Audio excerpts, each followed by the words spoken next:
SportsGrid, New Orleans, Kayvon Thibodeaux, Bobby Okereke. A lot of wings here on the bounty set. Blue cheese ranch? Regular ranch. I don't like either. I'm straight wings. Really? No sauce. Well, but do you usually eat wings? yeah. And you just go straight? Yeah, You I don't dip. No dip. That's wild to If you me. got a dip, they're not prepared well enough. You don't mind spice? Is that a hot Yeah. take? I Love think it spice. is. You Love do. spice. See, I can't do spice, which is probably unsurprising. Well, you shouldn't have spicy wings. I try not to. Exactly. But if I do, blue cheese then kind of covers it up and I'll make it through. That's how I feel. All right, let's get into some league news. Myles Garrett requested a trade. We saw the Cooper Kupp situation the other day. I'm just curious if you guys are looking around the league a little bit and seeing more player movement, if it's a little more NBA-esque, and if that's something, I'll go to you first, Kayvon, that you're taking notice of around the league. Well, it's funny. We were talking about this before, but, there's this old tale that, loyalty, over everything. And, the olden days, and a lot of old head football players will, they'll say, like, they stayed on the same team. But honestly, like, it's a business, at the end of the day. So for a guy like Myles Garrett, he's done it all. I mean, he's at the top of the game. He's at the height of his career. And I can understand him wanting to win. And sometimes, I've heard that franchises, for whatever reason, aren't set. Like, there's franchises that haven't won a Super Bowl. Yep. And it's like, as a player, it's on the players to win, but it's on the franchise to put together the team to let the players go out and do so. Yeah. So, at this point, you can't fault a guy like him for wanting to succeed. What do you think about it, Bobby? I think it's a good trajectory of players taking their ownership and, direction of their careers. Yeah, like you said, not loyalty is dead, but it is a business. It's a two-way street. Two-way Right, street. but, and guys want to make money, guys want to win, and guys want to play for the love of the game. There's no loyalty in finance. And it is tough when you got an organization on a 5-year plan and you as a player, you're on a 1 to 2 year plan. Sure. Like conflict of interest. So, Yeah. guys are taking ownership of their careers.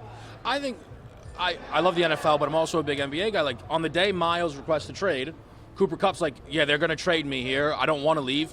He's probably, he's an all-time Ram. So that's sometimes how it is, and I think that's interesting then. Do you guys ever, I don't know if you're close, if there's a relationship, but do you ever, let me shoot Myles a text, hey, New York's great, we're doing things here? You kind of have to let guys do their own thing. I mean, if you got close buddies, I lobby, come to the Giants all the time. Yeah. But yeah, mutual respect throughout the league. If you see a guy going through a situation, you see an opening on your team per se. Guys have different relationships with their front office, et cetera. So while it is a business, some guys can play pseudo agents in effect. Yeah. The quarterback position probably dictates how much a team is on the 1-year plan, 2-year plan, 5-year plan. You know that you guys are up in the air going into the season. Is that something that, I know it's February, but are you keeping tabs on the draft and what you're hearing around the team potentially doing, Kayvon? We're kind of sitting back right now. It's a little time before the draft. It's a little time before everything. And Yeah. right now, I think, I can say for both of us that we're really just kind of focusing on resetting ourselves and resetting our minds to, back to that energized state where we can go and get ready to, take on this next season. Mm-hmm. Can I ask you about the draft process? Again, from my further out view, I found your process a little interesting because I think this tends to happen where by the time you're a sophomore, you're a star. So then there's another year, and it feels like all the time they try and find something wrong. Yeah. And I feel like more often than not, that guy then always has a very good career because it's like we've overthought this. Were you aware of those things in the process and what you had thought that all played out? Well, I think it's all entertainment. And that's the part as a human being that you forget that when the season is done, like after this Super Bowl is over, everybody still has a job to do.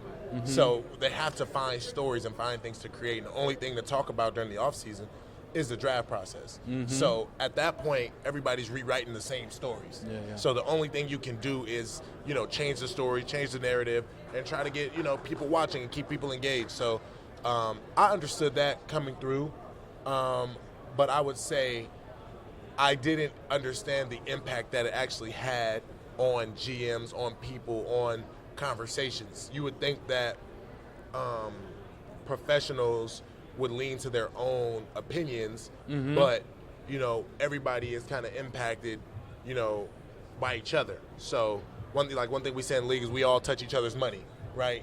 Meaning that, That's the second time I've heard that today. That's funny. Because that's the sport. Yeah.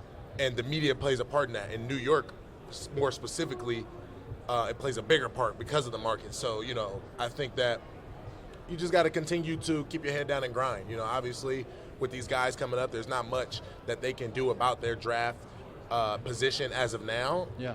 So, I think you just continue to, be true to yourself and, enjoy it while you're in it. Did you, Bobby, feel a difference playing in Indy to New York media-wise? 100%.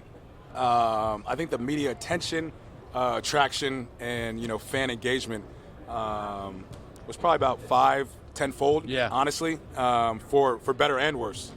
I'm sure. Just New York City, the media, Yeah. the amount of people, the traffic before and after game day. It's a lot. And one thing about media in New York, they are super messy. And the only thing that can clean up a mess is bounties, There you quicker go. picker up. There we go. There you go. We are here in New Orleans, Super sure Bowl are. weekend. Please eat some wings, That's the point. watch some football, and use bounty after. Let me ask you this. You're a pro. You played Week 18 against Philly. There was a lot of conversation about the record and Saquon.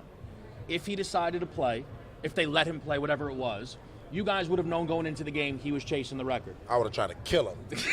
I would have tried to. And I told him, too. I texted him. I said, Did bro, you? you're not playing? What? Yeah. I wanted him to try to get the record, and I would have tried to kill him every time they handed the ball off. Nah, but much love to him, man. Yeah. Super excited. Not going for the Eagles. Hope the Eagles and the Chiefs lose. But I get that. a lot of respect to Saquon. A lot of respect to what he did for us, and Yeah. what he's going to continue to do in his career. Yeah. You feel the same way, Bobby. Don't say that. You wanted him to go for it, and I would have tried to kill him every Nah, play. facts. I would have tried to take his hand off every play. I do think that's why they didn't let him Yeah, go for it. yeah. Because there's no way that you guys are going to be like, yeah, come, here's the record. He already had the 200. Yeah. No chance. Bobby Okereke, Kayvon Thibodeaux, Bounty, Wings. It's great stuff. We're out here in New Orleans. The quicker picker upper, and you can't have football without wings. He can't have wings without bounty. There we go.